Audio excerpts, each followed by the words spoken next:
Welcome to Behind the Sims. At SaberSim, we're a team of professional gamblers, data scientists, and sports nerds building the best DFS optimizer and sports betting model on the market. This podcast is a behind-the-scenes look at how we do it. Every episode is an unedited recording of our team's actual conversations as we research, analyze, and iterate our way to answering the tough questions in DFS and sports betting. Whether we're answering questions like what's the best way to build your bankroll, analyzing different ways to diversify, or even building new models, we're going to share it all right here, and we aren't holding anything back. If you're ready to go deep into what it really takes to win, then this is a podcast for you. All right, so we are kicking off another episode of Behind the Sims, still trying to figure out the format. And so these are meant to be internal discussions that we have revealed. We're trying to kind of share more of what we're doing behind the scenes. And so we're keeping this as not even honest or transparent. It's these are the conversations that we have naturally. And so we're going to add some context around it so you guys have some idea of what's going on, but really it's just we're going to jump into things pretty quickly. And so Jordan, what do we have on the docket today? What do you want us to be digging into, and why did you pick that? Yeah, so we have a somewhat consistent question that kind of comes up in office hours and support fairly often, kind of a broad topic here, but we have a lot of different things that you can do with your DFS lineups where you can do them both before and after the build. Things as simple as, editing exposures, more complicated things like setting aggregate rules versus filtering out lineups that don't meet certain metrics with filters. And people often ask in their processes, should I do this thing before or should I do this thing after? And a lot of times the answer that person gets depends on who they ask. If they ask Andrew in office hours now, he's going to kind of give his personal take on how he does that. When I hosted office hours, I would give my stance on that. If they post in Discord and happen to get Matt probably has a different perspective. And it was something. What is your take? My take has been for a long time, and part of this is being able to build a lot of lineups, that I do virtually everything post-build. And in fact, if I can't reach it post-build, I generally treat that as an indication that it's probably not something I should be doing at all. That's not necessarily something I recommend to every user. I understand that some people are going to want to do things that they can't reach. Right, that's like if you're a SaberSim true believer and you put full faith and trust in the Sims, that's what you should do. Exactly. And why is that what I... Why is it? Because I'm agreeing. I agree. If you want to have the Sims run the show and then you dial it in afterwards, that's this is the best way of doing that. But why is it the best? Why does this process suggest what I just said? Well, my understanding here is that, restrictions and rules or even just exposures set pre-build create a rule that the solver, the builder itself, has to follow when constructing lineups. So it's using the Sims as a foundation, but then it's required to meet certain restrictions that I set pre-build to get there. In other words, you're not organically getting the lineups that the Sims themselves like. And as that SaberSim true believer, I want to see those organic, unadjusted lineups and use those almost as a metric for what is good process in my lineups for that particular slate. Okay. And then Matt, I guess what would you see as, to kind of expand on the angle of it not being the true Sim lineups? What does that mean? When you put in a rule, how is that changing things? So when you put in a rule specifically, so kind of how the exposures, just I guess right. Well, you don't need to I mean that is a distinction though, the exposures versus the rule, but because obviously exposures impact a percentage of your lineups, but I guess it's not too dissimilar. But yeah, I mean rules are we're literally the rules and the Sims essentially don't talk to each other. So how we build lineups is we take samples, subsets of Sims for each lineup, and so each player is going to have a slightly different projection for each lineup based on their ranges of outcomes in the sims. And the rules are essentially constraints that we add on top of. So we say, okay, we have these projection values for every player. If you have no rules, then we'll just say, find me the lineup that maximizes these values within the constraints of the site, maximum however many players per team, etc. If you have correlation and ownership, we'll account for that. The rules are additional constraints on top of that like math problem that we're trying to solve that are saying, okay, in addition to maximizing the sim points and correlation and ownership variables, also incorporate these constraints into that problem. So if you have a stacking rule that says you must have a QB with one of their wide receivers in every lineup, then we'll say, okay, maximize the sim points and correlation and ownership while also ensuring that there's a quarterback and wide receiver on the same team in that lineup. Mm-hmm. And that doesn't have any, like that rule is like agnostic to whatever the sim values are. They're the top scoring QB in a set of sims might, maybe there's like no wide receiver that's above 5 points, like in an extreme example, but we're still going to force them in because that's what the rule says. And same with exposures, and essentially, any rules or exposures that you set pre-build, the builder will just sort of like brute force try to set the constraints to get those lineups. One of the things I think we take for granted is like that why that is bad. I don't think that is something we've articulated really.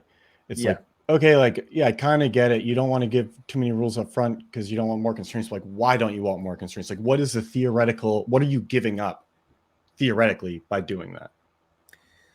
Yeah, so I think one of our biggest value adds as our lineup builder, how it's built is because each, we're splitting up these sims for each lineup in like a smart way so that the like projection values that are used for every player in each lineup are they are somewhat close to actual sort of like expected game outcomes. So if a quarterback has a higher like projection in one set of sims, their wide receivers and their pass catchers are likely to also have higher projections because we're like taking subsets of sims to build these lineups. And there's a lot of value in having lineups that reflect the actual ranges of outcomes and like organic correlations between players in the sims. And the more restrictions you add to that, essentially, like the more you're forcing your own opinions about what lineups should look like over what like those samples of sims think that the lineups should look like. And I know I'm presenting this in a bit of a negative way, and I don't actually mean, I think there are plenty of rules that you can set that are like value adds to the sims, or kind of reduce the chances of getting like outlier sims that like, yeah, maybe they show up sometimes, but over the long term, they're not going to be as plus EV as other types of lineups. And, the sims aren't perfect, and there are ways I think that users can add value. I think the piece we need to like flesh out more is when you're talking about the sims, it's like it's not as though by having sims we just can pulling out lineups from those is not just like a innate task that happens. Like there is a lot that goes into that, and the rules you've said it, like don't change the sims. So I think it gets confusing when you're like, yeah, but like we want to have the best ones from the sims. So it's like, yeah, we're not changing the sims though. What we're changing or devaluing or whatever, I guess we got to figure out like what to say it is the pulling out of lineups from that. And I think that's where it's like our sliders, that's what you're messing with when you put in constraints, right? Effectively, like by factoring in correlation, ownership, and range of outcomes. Why do we do that? We do that because we believe like that's what it takes to build better lineups. Better lineups meaning going beyond simply maximizing, optimizing for highest projected score. Not even saying like highest mean projected, but in general, like it's not just about the projected score. It's about the actual results, which means correlations. How are people performing in reality? It means ownership. It means all these other things. And that's what we're trying to do with the sliders. Yeah. And that's what people should be trying to do with their rules. Yeah. Is like, that's why you create rules, is because you are trying to say, hey, more than points alone, a single data point of projected points is needed if I want to build good lineups. Here are those other things. And so I feel like it's ultimately just like we're doing a lot of that. And so if you add a ton more to that, one is probably like double counting, which isn't inherently a problem. But I guess like what is the problem? Like what happens when you add more constraints? Is it that like they're bad? Sometimes they may be, but like I guess why is it an issue? Yeah, I mean, I think that's a Can it really be an good issue? point about the sliders, because you're right that like ignoring the sim diversity slider, because that's a little bit of a different thing, but like the correlation ownership sliders, they are extra variables that are on top of the sim. Like they're similar to rules in that respect, in that they are like changing how we pull lineups out of the sims. Right. Like 0010 with like no correlation, no ownership is literally every lineup is like an optimal from one sim. 009 is like a larger subset of sims. Once you add correlation and ownership, that's kind of us saying like, look, the sims don't do a like perfect, or I guess pulling lineups just from like these raw subsets of sims isn't enough to get like the correlation that's like highest upside to build the best lineups. And so we want to add the correlation on top of that. The reason why I think the like correlation, I want to just stick with correlation to start. The reason why I think that's a better way than setting strict rules is because it's sort of starting from the starting point of the sim value. So like it's easier to talk about examples. Like say you have a I've got the app pulled up. Yeah, so like you have a game with Mahomes getting like a above average performance, but for whatever reason, Travis Kelce like has a below average performance. Like there are sims where that happens, where for Kelce just doesn't like get very many targets, doesn't get a touchdown, whatever. Correlation is going to boost Travis Kelce like and Mahomes together. But if he's not high enough to begin with in the sims, he's not going to get high enough to be in lineups. So like it'll boost those like high correlated players, but if the starting point is low enough, it's not going to boost them enough to get in lineups. But if you have a rule that says every Mahomes lineup must have Travis Kelce, then you're just like brute forcing, saying like no matter what is in the sims, you always have to put Travis Kelce with Mahomes. And then I think you can get into to like flesh. Like I know that it seems like the point is clear, but I don't know that it actually is. And so why is that forcing of it? Like what you're to summarize it and tell me if this is like not accurate. What we're saying is that we are factoring in a more nuanced approach, and we're saying yes, typically these positions are more correlated, which is what you're saying. When you create a rule, it's usually you're based on like these types of positions are correlated. I want these types of players to be together and this many of them to maximize that correlative value. And that might be generally true, but what we're doing, and it's the sims, but it's how we're using the sims through the sliders, is we're saying, yeah, but not always. Yeah. And we're looking at it, and when it is true, because we are measuring correlations and then accounting for it. When it is true, you'll get that.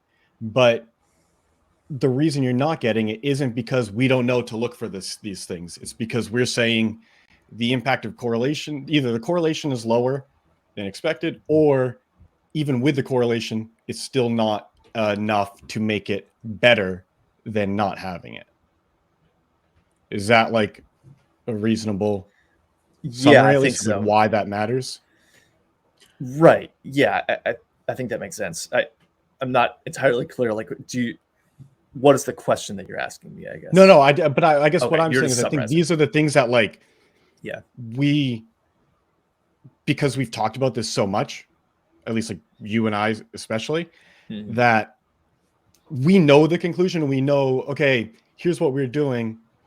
X, Y, and Z are the reasons why that matters. We just assume like, okay, yeah, like I get it. Like we know why it matters. But I think as far as content goes, as far as like office hours, as far as support goes, that shouldn't be the assumption, because it's like, why, like, okay, like, yeah, you look at correlation and you're looking at their scores and adjusting it as you build the lineups, but like, why, if it doesn't show up, is that because it's not right? Like, and that's the stuff that I think, like, those middle steps or those justifications, I think we miss in a lot of the way we talk about it. So like, there's no question. It's more just like, is that really what's there in those missing pieces? And then just like, okay, like, all right, like that's kind of how we should be, part of how we should be thinking about like positioning this in external content. As an interesting, like, just kind of thought experiment, would it be theoretically better if the sliders basically operated after the build? If you could, in theory, build enough lineups that were like raw sim? I don't think so. And so I think this is where I don't like the, and I didn't think about this until we kind of gotten into it. Like, I don't like the pre-build versus post-build distinction, because they're doing very different things. And like, it is true as far as the timeline goes, that is how it works. Like, this happens before you build and this happens after, but what you do in each of those are fundamentally different.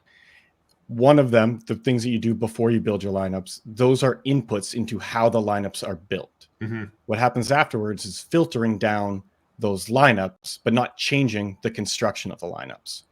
And I think it's that input versus filtering is like the important distinction.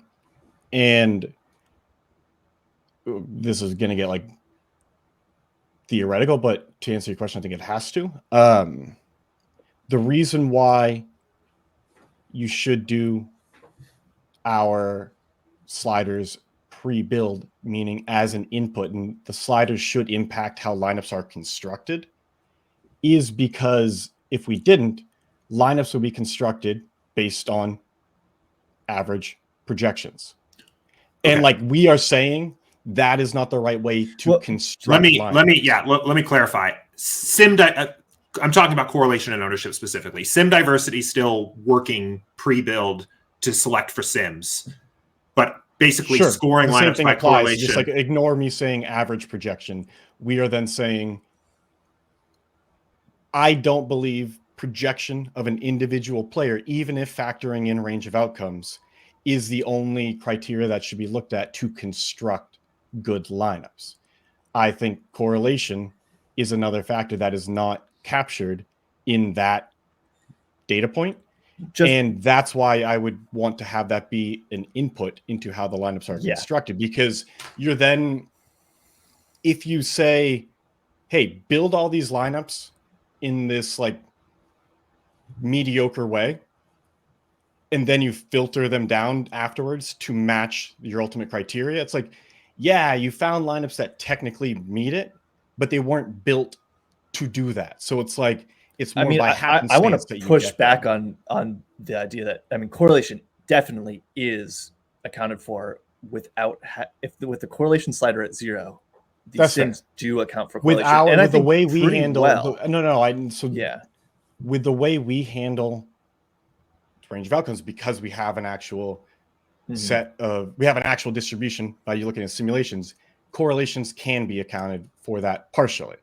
The reason we have a correlation slider is because we don't believe it fully accounts for the real effect of them, the real value of them. Right? Yes. I think that is right. It's definitely worth. I think Jordan definitely makes a good point about like whether it makes sense given that the way that we select sims does account for correlation.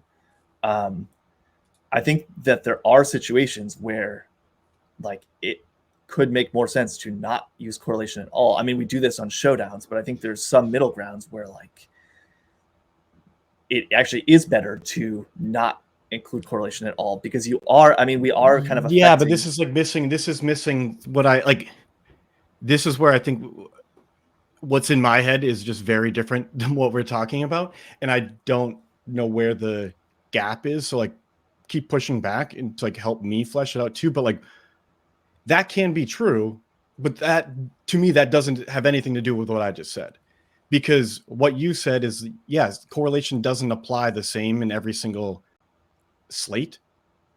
Yeah, but like it still is a constructing factor. It should be an input. It just might be applied differently, but I wasn't saying it should always be applied the same way. I'm just saying that variable should be included in the calculation to build the lineups, and the way it's set should change based on different factors.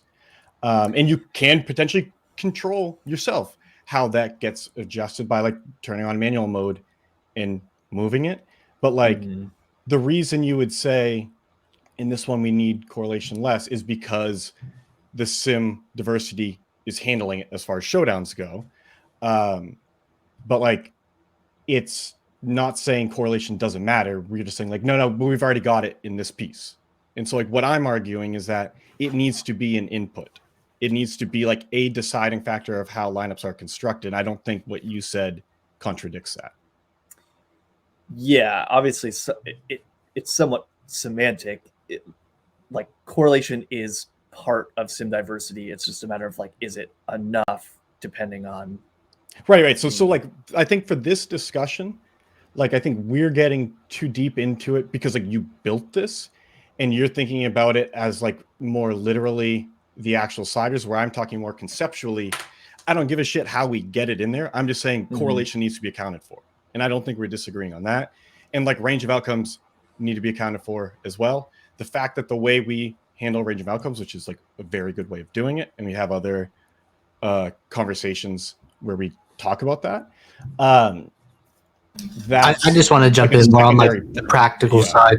So like, you know, going back to examples, question came in just the other day on office hours. Somebody was like copying an old rule that Jordan showed on a previous office hours, where it was like basically use less than or equal to one player in NBA over 40 projected points from a team. I'm gonna grab some water. I'm listening. And what the goal was, right, is to kind of keep like negatively correlated players out of your lineup. And if you jump over to NBA, like we walked through this on stream, we used Trae Young and DeJounte Murray as an example. Really high negative correlation, like the highest to each other, like minus 0.3, maybe, just off the top of my head. So we ran a build and we tried to see, you know, how often are these players coming up together, and it was none. But you know what I'm getting at is I think that rules, you know, Matt uses like brute force. Rules will basically say, you know, never do this. And then what the correlation slider is saying is like, well, you know, there are exceptions to the rule. And I think that in DFS, there are a lot of exceptions to rules or to like strategies. And I think that letting the sliders figure out the instances and at the rate where those exceptions are okay is better than setting rules that say never do this. Right. And so I think that's like a summary of, I think, why of what we're getting at, of like why you want to kind of protect the sanctity of the Sims, is because we're trying to achieve the same thing, but we're doing it in a much more nuanced and precise way.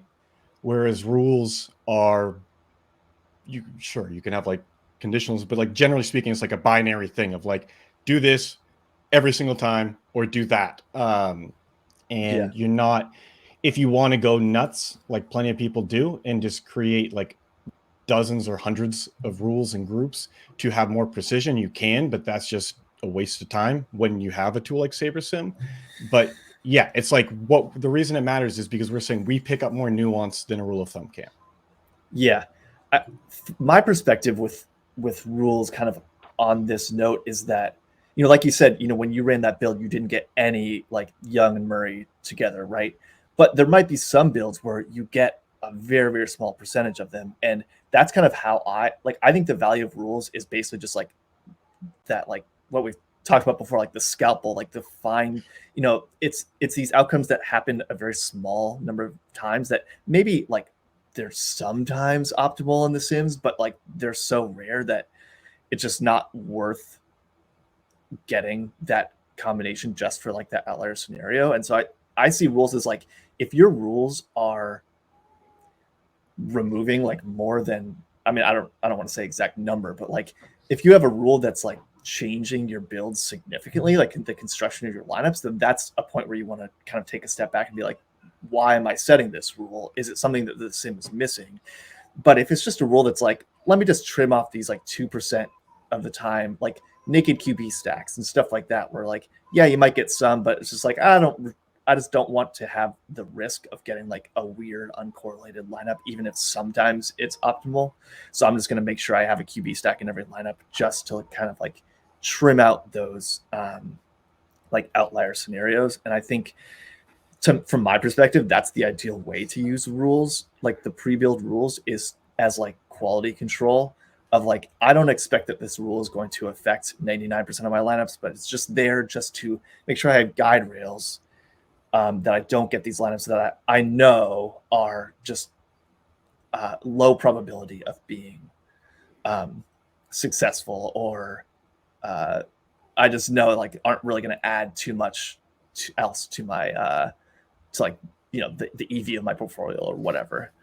Yeah, but yeah, and I agree with that, and I think that like this gets into like an infinite loop thing, and I'm operating already at a low capacity after the Patriots game last night, so hopefully like it doesn't just completely break my brain. But why I get like so pedantic about it is because I do think we still miss the point of like the reason you want to protect the sanctity of the Sims, and there's got to be a better way of phrasing it than that, but whatever, is because it is accounting for more nuance. It is being more precise than a blunt rule can be. However, the way we are describing this now to people is like the practical side. I get that it matters. I get we need to have some practical suggestions, but then we're giving them rules of thumb for how to do this. And like, that's the fucking point. Like, that's why, like, we should give them some practical idea, but we have to say, why are you doing this? And that's what I think we miss when we jump to the practical side too quickly. And that's why I think so many of these questions keep coming up again and again, is because people don't quite get it. And that's an understatement. And it's because like we are giving them the wrong medicine. We're giving them like more of the things that we say they shouldn't do, of just like blanket rules that you should always do. And that's where it's like people are like, oh, well, like how much should my player pool change before I should not do this one? It's like, that's not how it works. That's not what we mean. And so that's where like my angry old man angle is coming from, is like, I don't think we have agreement even among us about why. And I think that's the key part if we want to create like more valuable content. It's not saying Why what?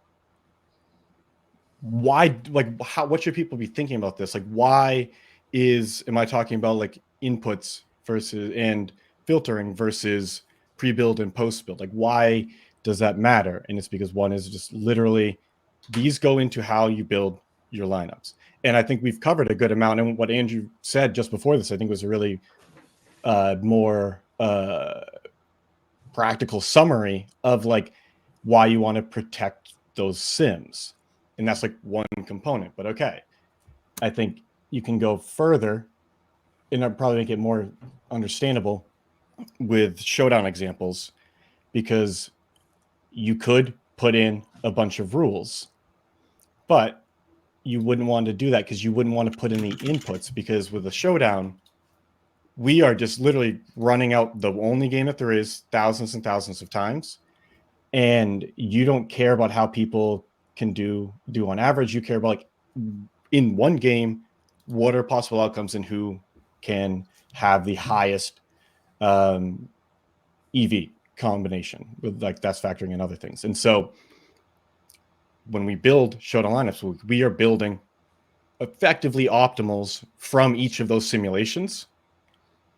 And then afterwards, if there's things you're looking for, you can pick out from that sample, but you're picking from optimals. Like, you're picking from, like, when this game script happens, these are the best players. And you're saying, yeah, like, I just don't think that's going to happen. So, like, let me get rid of that one.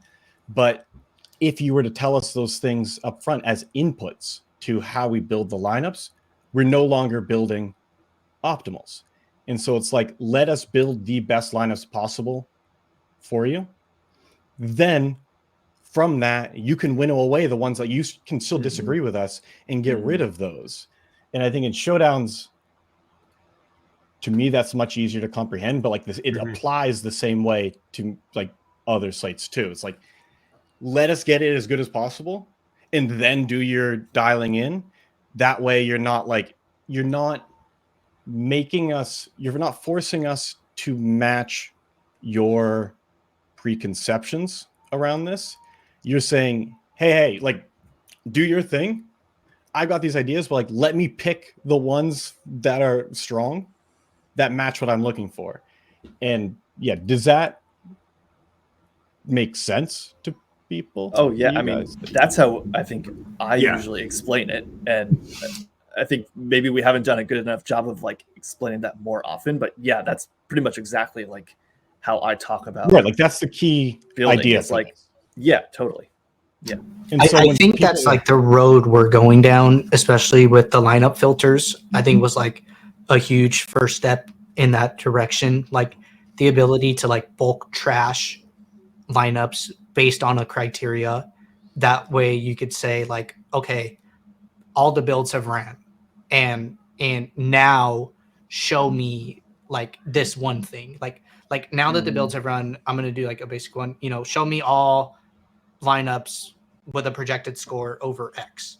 And then you can easily get rid of that without putting that in as a pre-built input. I do want to ask, like a hard question for a lot of users that will watch this. How do you do that when, like, how do you not run out of lineups too fast when you're building 500 and maybe you're building, like, 150? Like, is that a concern of filtering out too many lineups too fast?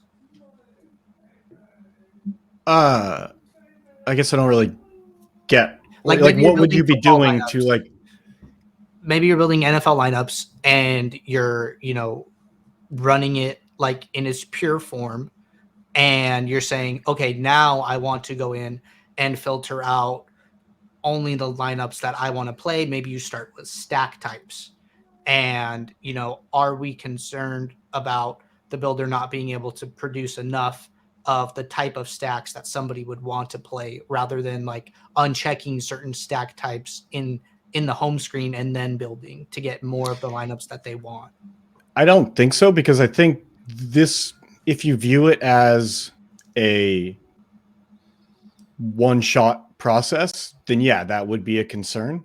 But I think this ties it back into the build, review, revise sort of iterative framework, where this is going to be much easier to understand. I think there's still more nuance, but, like, for this one, you can just say, like, look, do your initial build, see how close, whatever, like, we can talk about questioning all these preconceived notions that people have, but whatever, like, see how close you can get to that purely by filtering the pool that we built you. When you run out of lineups, if you run out of lineups, that is probably a spot where you should be like, do I really need all these things? But if you think you do, awesome. That's when you would go back in and say, I need to choose a new set of inputs that will allow me to get what I'm looking for. Because what SaberSim is doing, it just doesn't match. Like what the Sims are saying doesn't match. And to me, that's like a sign that a good like a stopping point of like, okay, like not saying that we're always right at all, but that's when you should be just questioning your assumptions. But it's not perfect, and it's not going to be perfect across the board either. It's like we do expect there to be some spots where like you just have fundamentally different views on a specific player or maybe a team or a game than us, and like just by leaving our Sims kind of unencumbered, you can't get them there, because it's just like, no, like we are we have diametrically opposed views on this. And so those are the spots where you should go in and tell us that up front. And then we're going to say, like, we can't change the Sims, but we can get it to get like what you're looking for.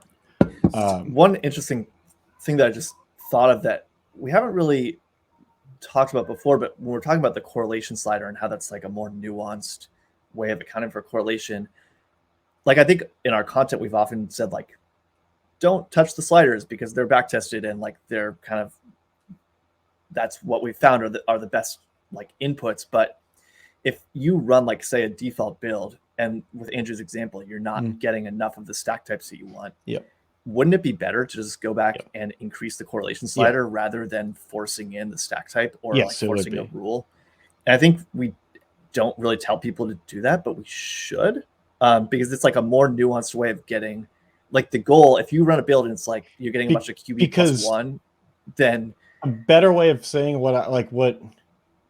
phrasing it the way I did is saying they're not, everything that happens before you build lineups is not the same. It's not just inputs, because the rules, those are not inputs. The inputs are the sliders. The rules are constraints.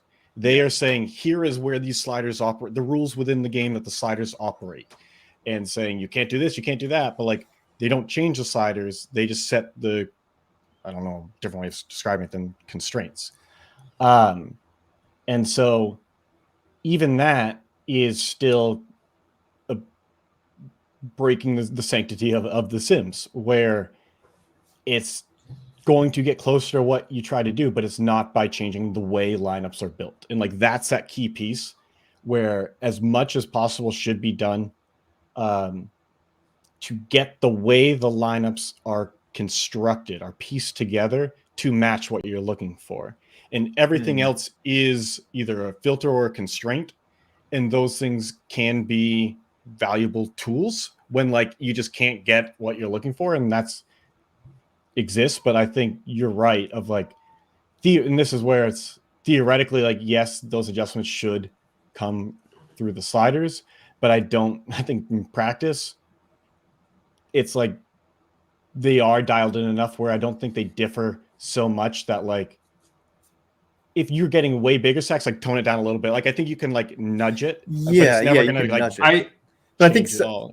Or Jordan, I was let Go ahead, Jordan Jordan, jump in to like try to bring us back to reality. So one thing here, and part of the reason why I think this is such an interesting question for me, I think there's an argument to essentially run build, review, revise cycles for a long time to constrain the builder basically with every constraint you want to do, so that you can arrive at the largest pool possible at the end that all fit exactly what you want your lineups to build. Like if you have stack restrictions you want and player pool restrictions you want and lineup rules, I think there's an argument that why not let the builder build 5,000 lineups that all fit exactly what you want them to be, rather than building 5,000 for that.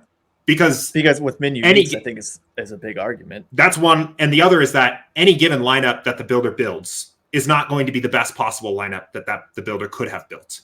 And if you build 5,000 lineups, it's more likely your final 150 are going to be better than if you built, I don't know, 2,500, that your final 150 are going to be better. And that's try to rephrase that. I just want to make sure I'm wrapping my head around it right. I mean, it basically just like not the last sentence, but like the general idea of like where you're talking about with constraints and putting a lot of them in. So let's say you build 5,000 lineups with no constraints, pure sims, basically with the sliders, and your requirements of what makes a good lineup immediately trims your pool down from a practical level to 3,000 because there are 2,000 lineups in the pool that don't meet what you want your lineups to look like. Your functional pool now is 3,000. Yeah. Okay. So I think there's an argument to go back, set those as lineup construction constraints, or I really like when you said construction factors earlier. Set those as construction factors, but they're not construction factors like that. They are constraints. Like no. Sure. But like this is a very important point, and I think it's clear that I'm not making it clear enough.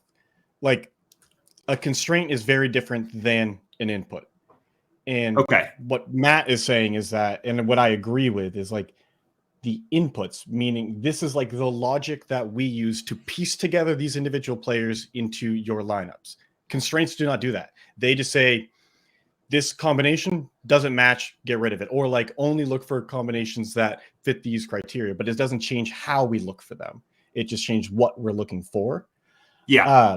And to your point, I think the idea of like a functional pool is very like accurate. Like if you're not building a ton of lineups, you could get any crazy things. If say you have 5,000 lineups built and you only are entering 20, you could do a lot of like any crazy shit you want to do, you could do there. But like you're not getting the best 20 from 5,000 that meet that idea.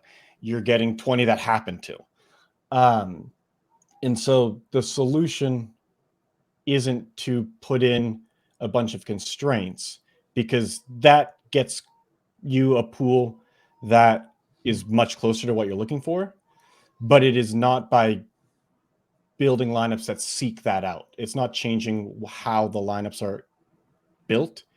And so what your first step would be, in this, I don't actually know like how practical it is, but like theoretically, it would be adjusting the sliders, it would be adjusting those inputs to get that as close as it can go, and only then working on the constraints, because the constraints again don't change how lineups are built. Does that make sense? Yeah.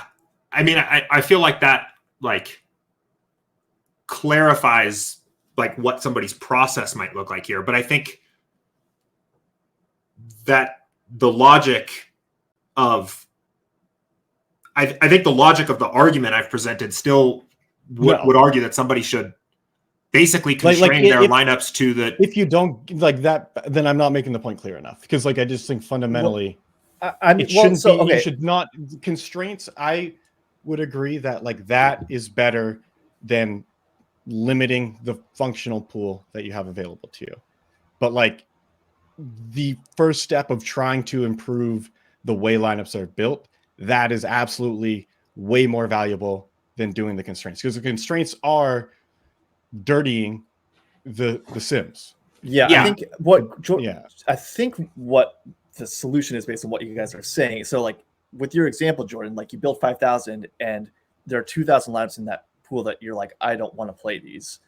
The solution isn't go back and add a constraint that prevents those 2,000 lineups. Say it's like stack types you don't like. It's go back and change the inputs to try to get that 2,000 down to 500 or down to 2. Like try to change the inputs to like make your pool better without just like forcing it. And if eventually you have to force it because the inputs aren't doing enough, then like that should be kind of the last step. But the first step is like change the input. And same with like players. Like you run your pool and you're not getting enough of some player that you really like and you want them in your pool. The first step isn't go lock the player or go set a min exposure. It's increase their projection, because that's an input, whereas the exposures are a constraint, I would say, right?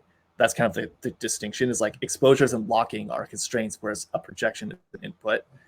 I like that. Yeah. And how would you change the projection to get more of them, right? That makes, because I totally agree with that. Like, and I recommend people regularly adjust projections before constraining with exposures. That makes a lot of sense to me. Yeah. But it's not, I still don't think we're on the same page. I think we're like, we have the same practical suggestions, but this is kind of where like, Where are we not on the I same want to page? jump feel in like- and try and clarify the question because I think this is the question. Jordan is almost asking, like, are we trying to make a pool of lineups that the person, the user wants? And then Andy is saying more like no, we want to stay closer to what the Sims are saying. Okay, that's kind of what I'm I was saying hearing is that like there are different ways of getting like just the entire thing we've talked about of rules in general, like don't do these because it constrains the possibilities. That like still applies and like that hurts the sanctity of the Sims. And so I'm not saying like just trust the Sims, but I'm saying you want to, if you are building a new house and you just click a few buttons and like send off the architect and just like let them run wild with it, and like they come back with this like McMansion castle looking thing and you're like, fuck, like I just wanted like a simple ranch. You don't like take out the pen and just be like, all right, so like next time you do it, keep these elements, but like don't do this, don't do that. Like it's like no, like you tell the guy like, hey, like I want a different kind of a house. And so like let's rethink what we're even doing here. And you can like build some like Frankenstein thing to get what you're looking for, but it'd be better to just have like a little bit more of an intelligent design. And it's like that's the point I don't think is sticking. And I think Well, where do you think we're Matt gets- disconnected? Yeah, 'Cause feel I like actually we- think because we're no, because I closer- think I don't like Jordan. How would you describe the difference between inputs and constraints? A constraint is a lineup requirement that must be followed. That a lineup cannot appear in the pool without following the rule that is expressed in the constraint. You could probably describe it in numbers, I would say, most of the time. Like X metric meets Y, or a player appears in Z percentage. An input is, I guess, a little bit more black boxy in the way that it is like it is the initial, if input is the starting point, then it passes through the process where constraints are taken into account, and then you have the output. So I feel like is it the first, is it the foundation, or is it the rules of construction? I feel like we're actually pretty close to one another here, and like Matt's example of projection versus exposure, I think is a really good example of a constraint versus an input. Right, but so I guess like I'm not gonna like I'll stop at a certain point. I don't know when that point will be, but like I don't want to keep beating a dead horse. But like this is a small difference, but it goes back to like the frustrations I think we have of just always going back to rules of thumb of some kind, and we can get better rules of thumb and better rules of thumb. But like what I'm saying is I don't know that it is clear the reason why certain pieces, like really like the sliders, why the way lineups are built is like the key thing, and that is so much more important to get that right rather than everything around it. And so I feel like you and Andrew, like your guys' suggestions match up with where like my head's at, and I think how Matt thinks about it. But I think the reason this matters is because whenever people ask slightly, like not even slightly, but just like nuanced questions about like, what about this? What about that? It's like without having a deep understanding of really like why these are the suggestions and the practical things, those questions get really hard to answer. And I don't think we need to like become like DFS philosophers, but I do think it matters of like really getting why this piece is what should be adjusted versus the process itself and all those other things. And I think that's what I'm saying is missing. Like, I think intuitively you agree with what we are saying, but I don't think I've done a good enough job of clarifying like the real underlying reasons of why. And that's saying like I don't know other way of like testing, and I think that's where like the when you were talking about the kind of laying out the process of having like inputs and then lineup construction, I guess what do you see the steps of like how lineups get made, and not like even the technical side, just like the phases that things go through? Because this might be a helpful way for me to like better illustrate the point, or just like see if we are on the same page and I'm just going nuts. Okay. So I typically, chronologically, I see it as sims are selected, and those sims are selected, and bucketed.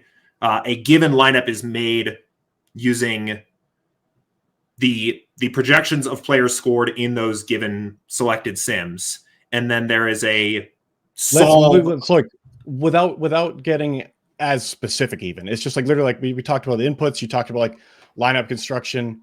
It seems like you're putting the constraints in that lineup construction phase, but I guess just like at that level of just like generally speaking, what are the pieces like? What do we take? What goes from here to there? Can I give this one a shot? Yeah. Okay, so I feel like inputs, if any, are given to the builder, because not every like There are always an input would be There are like always adjusting inputs. a projection. Yeah, just Like, based on that alone. a person's inputs, not the builders, are given to the builder on top of the builder's input, if Inputs any. in just like this is this is like a small point, but I think it matters. We're like, and the reason like I am getting into the weeds so much is because I think what you're trying to describe like it more precisely than I think it needs to be. And I just want to make sure like at the basic level, it's like there are always inputs. You can change those inputs, but like there are always inputs that are then sent to the builder. Right. It's like we don't need to talk about like what those, but like that's the phase. Okay. Right. Yeah. And then sims are bucketed, and then projections are pulled, and then projections are adjusted based on correlation, ownership, fade, or constraints. So it's like if I pull, but they're not adjusted based on constraints. No. I'm sorry. So I guess like so that was after. So projections are adjusted based on correlation, ownership, fade. Those Which are the are new inputs. projections.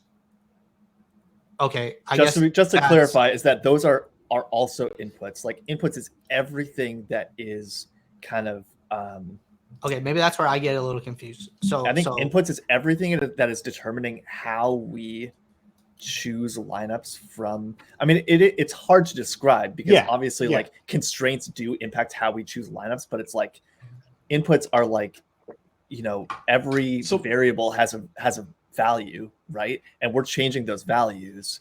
And constraints are rules that are just on top of those. I think going to the lineups, it's like constraints apply to lineups. What we're talking about is how do we get lineups? Like what happens before we get the lineups? And like that I think is, and I think that's the part that I think is missing in the way you're thinking about it. And I think like you kind of just like group them all together. And I'm saying like there's a very important distinction between that. Whereas like constraints do not change how we piece together lineups. They just change once we have pieced them together, they're a filter on top of it.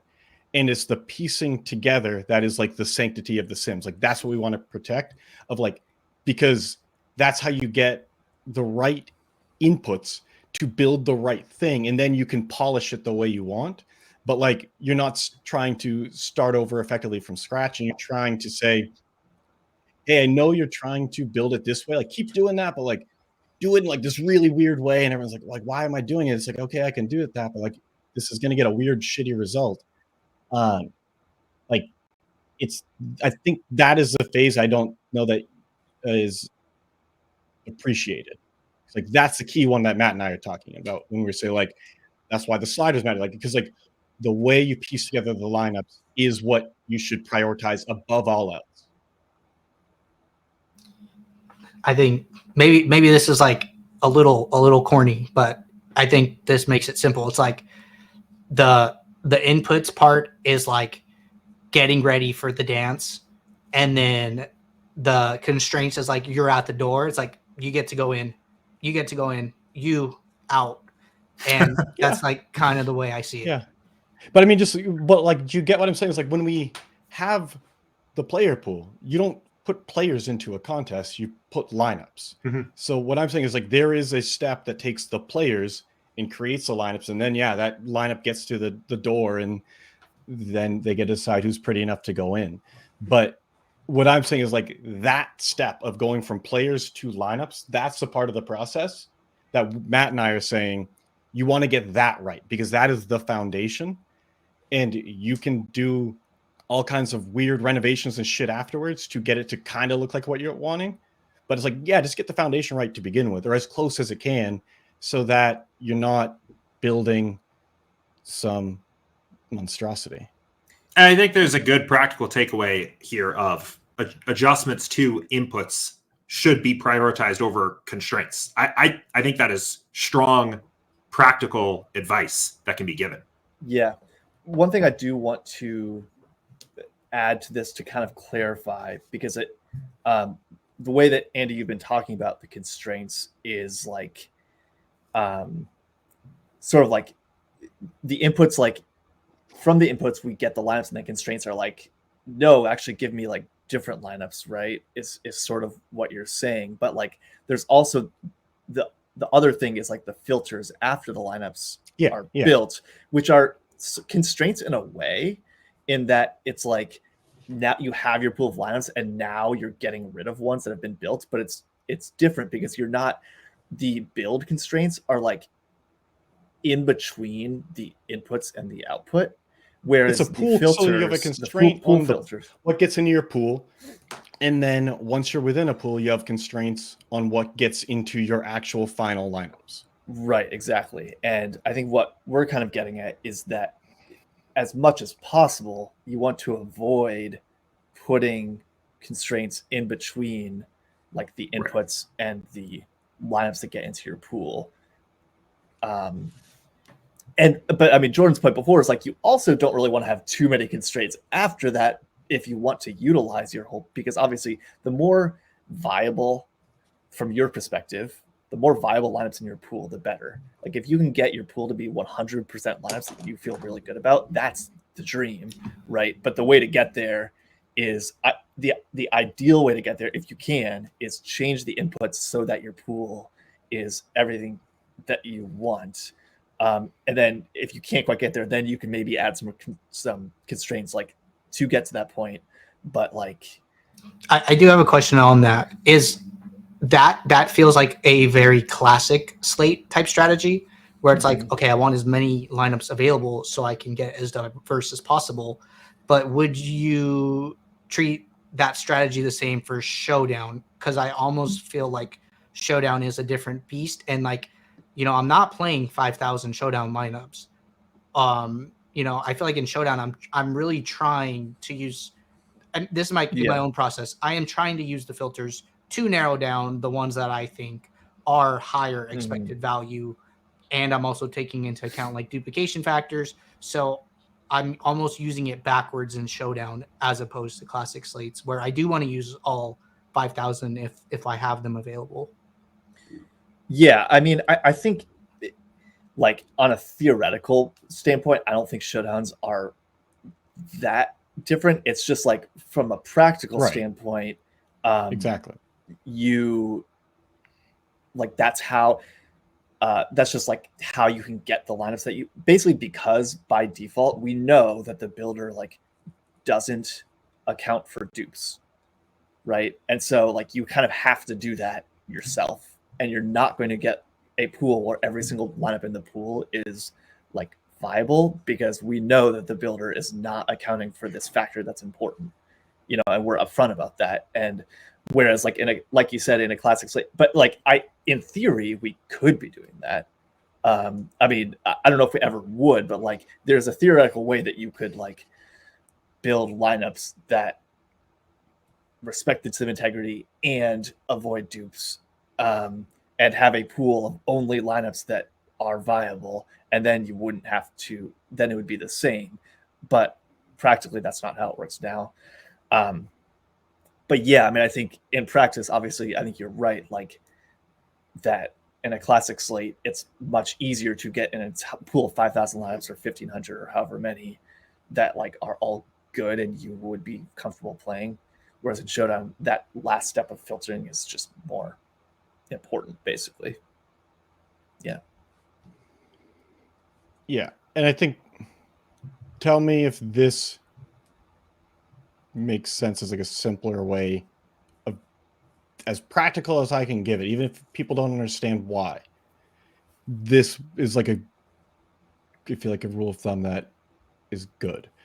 So the phases is you take players and construct lineups. You then build your pool. You then select your lineups from that pool. Those are distinct phases in a specific order.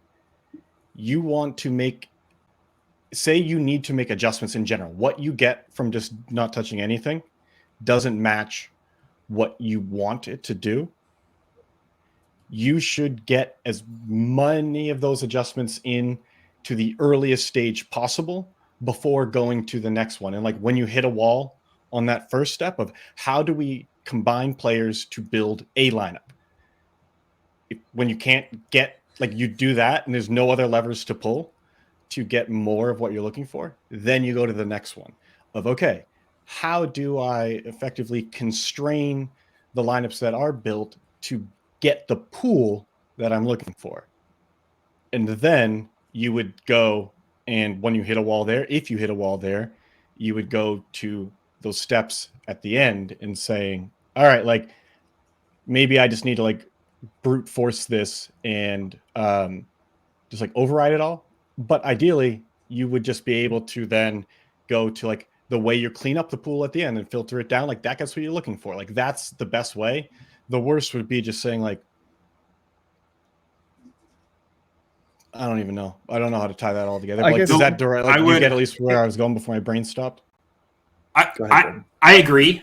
The one thing I would say though is that I actually think the first thing somebody should do is try to get those changes with their original unadjusted pool. The best case scenario, somebody builds lineups with the sanctified Sims, make a couple adjustments to their lineups, their pool there, and arrives at a set of lineups they're happy to play. If they can't reach that, then they go to inputs. I would agree. Follow your like, no, I would agree with that. And it's like, try to do that. But I think I don't even know how we would do this. But I do like the concept you gave of the effective pool size, and you would want to like if we could have some way to show that. In that step, like that would be a warning sign of like, like we can get what you're looking for, but like it wasn't pretty to get here, and like you're ignoring so much other stuff. I think like that is a missing piece in this direction. Yeah, I like that. On that note, I think like in terms of that order of operations, I do think that I would definitely lean towards, so like say you don't get what you want, you go back and change the inputs, like you change player projections, you change maybe sliders or whatever, like you change the inputs, run a new pool. If your pool doesn't look the way you want it to, but you can still get the lineup set that you want, like I think that's still okay. I would rather just stick with that rather than adding constraints to get the pool you want, because then it's not worth like sacrificing. I don't think it's worth adding constraints to the builder to get a good pool if you don't need the whole pool to get your final, because the final set of lineups is all that matters, right? Like the pool doesn't really matter. No, and I think that was like the thing I was missing when I was piecing it together in my head. I think sorry for all like the phases and all this stuff, but I think there's ultimately 2 phases, and like it's first phase has 2 steps. We combine players to build lineups, and then we construct the pool. The other phase of like selecting your lineups, that is distinct. And like what you should do is change nothing and see if you can get there just with the filters afterwards. And like that gives those first 2 steps are the things that like, that's what we talk about with like the sims and everything, the lineup pool and all those other things. And like the filtering down within it to get the lineups you ultimately want, that's a separate piece. And like, if you can do that without making any changes, generally speaking, like you should do that. That's where like there would be some nuance around just like how hard was it to get there. But if you can't get there, then it's like, okay, try to focus on that first step of getting the foundation, the underlying construction to be closer to what you're looking for, and then don't put any constraints in. Then do it again and see, okay, like, can I now filter to what I'm looking for? If you can't, only then would it be putting in those constraints. And that is, I think, theoretically important to understand. Practically speaking, I think for most people, they're going to have to, the more opinionated you are about what your lineup should look like, the more likely, like, I'm not going to say like, don't be surprised if you have to put in some constraints. It's more just saying like, here's how you should be thinking about it, and don't come in and then put in all of the constraints. And like, there's time considerations and everything else, but like in a perfect theoretical world, what you would do would be put in the least impactful constraints one by one in like a hierarchy of like least impactful to most impactful. Put that in one, do it again. Put the next one in, do it again. But like, that's way too fucking tedious to actually be practical. And that's assuming you can actually rank them accurately in like impact, which is just a word I made up that like, I don't even know how I'd try to define that. So it's like, do your best to say what ones are constraining, are the loosest constraints that I think can get what I'm looking for. And you'll probably have a handful of them. And as you use SaberSim more and more, you're going to get an idea of like, like these are the types of things, like I just always have to tell SaberSim this. And that's fine. And like, you're going to have a good idea of that, but like, I think that's the practical look at this, but I think it's that underlying framework and the theory that like you guys have to really grasp, because then it makes answering these things like much easier. And I think this, at least for me, was helpful because frankly, like I don't answer those questions anymore that often, like really like, and so I've got these ideas in my head and I also haven't had to like try to clarify them. And I think we've all have the core ideas, like intuitively, I think we were and have been on the same page. I think Matt and I, just by the nature of like having worked on this for years and like thought about this and had hundreds of hours of discussions about this stuff, like we do have a more nuanced understanding. And like what I got out of this and what I think we can take away from this is that like you guys forced us to just like get down to a simple, like, what are you ultimately saying?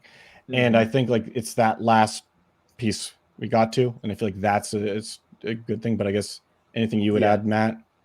No, I honestly like love where we arrived here. It really clarifies a lot of things for me. I think especially when I kind of came to the realization of like we should be encouraging people, not encouraging, but like allowing people to change the sliders. We hadn't thought about that, but I was like, as soon as you said, I was like, yeah, exactly. Right, because it's like there's a bunch of different like types of things that you might want to change after you like run your like naked build. And some of them are like, I want more of this player, I want more of this stack. And obviously like with those, it's change the projection, change the team total, whatever. But some of them are like, I want higher correlated lineups. I want less chalky lineups. I want higher diversity, because I think the diversification is another like variable there.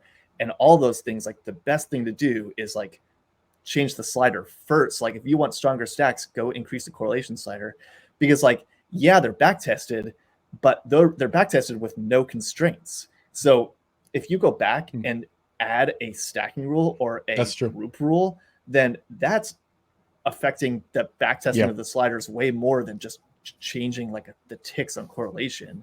So people are like afraid to change the sliders because they're back tested, but then they're adding all these rules that like make them obsolete, make that back testing obsolete anyway. So I just really like the idea of like anything that you want to change, there are inputs basically that you can change first before you have to resort to those like brute force constraints, which again sometimes are necessary and like okay, but there should be intermediate steps to get there. I think that's a great summary, Matt. And then the very briefly, if we can, effective pool size, I don't want to just like let that float off into the ether.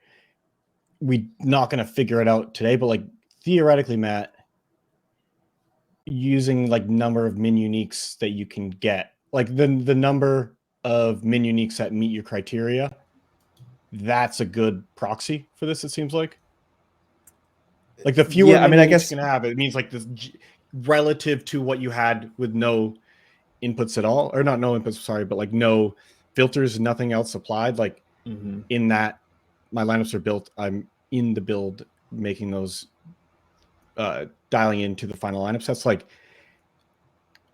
seeing how the min uniques goes down as you add more and more filters of like exposures, whatever it may be. That's a good proxy of just saying like the lower that is, the lower your effective pool size is, assuming it was like lower relative to what it started at. Yeah. And I'm not saying like that's measurable in an easy way, but like I'm more saying like conceptually is like, and there might be another measure, but like that seems like a easy to understand one, not to apply, but like that seems like that's one path we could look at. Yeah, I think so. I mean, with like there's different types of like when we're talking about effective pool size, right? The idea is that there are lineups that like don't meet whatever your criteria are for like good enough. Some of them are based on, I guess, like exposure. You know, if you set someone at max exposure on a player, then like the difference between like the number of lineups that are removed is sort of like that's removing some of your effective pool in a way. You could actually set a like filter on the pool, and then it's like very apparent visually, like how many lineups are in the trash is how many lineups you've removed from the pool. But yeah, I mean, I think generally you're right. Like once you've kind of hit your min unique cap, it's just hard to, I don't know how you can't really convert that to like a number super easily right now. And I'm not, and I think that's the part like we're definitely not going to figure out, but it just seems like as something that is measurable, and even if it's not a number, it could even just be like low, high, like whatever, like of just like different, like 4 different qualitative assessments of how much of the pool you're effectively using.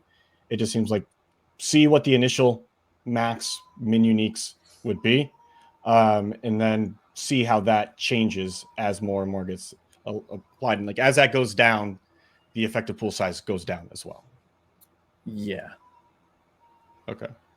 We'll riff on that more at some point.